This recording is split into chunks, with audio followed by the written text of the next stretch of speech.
মানে আমাকে সুদীপ্তা দি বলতো, তুমি দেখবে না, তুমি দেখবে না। আমি বললাম যে সুদীপ্তা দি আমি দেখবো দেখবো দেখবো, আমি যখন বোমকেশ শেষ করি তারপরে গিয়ে দেখি। But Sudipta the is a master in what she does, she is fantastic. আমার মনে আছে আমি দেখতেও গেছিলাম, রামও দেখতে গেছে, রাম আমার আমাকে তো আগে গেছে। প্রেমিয়ার শোয়ে ডেকেছিল ও সুদীপ্তা দি। প্রেমিয়ার শোতে ভীষণ ভালো, ভীষণ ভালো।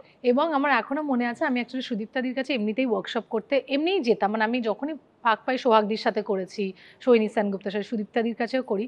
এবং তার পরপরই আমার কাছে রাম বিনোদিনীটা নিয়ে ফাইনালি লকড হয়ে আসে এবং আমি সুদীপ্তা দির সঙ্গে বিনোদিনীর ট্রেনিং করা শুরু করি। এবং ট্রেন করতে করতে হঠাৎ একদিন সুদীপ্তা দি জানে যে সুদীপ্তা দিও এবার নাকি মঞ্চে বিনোদিনী করবে।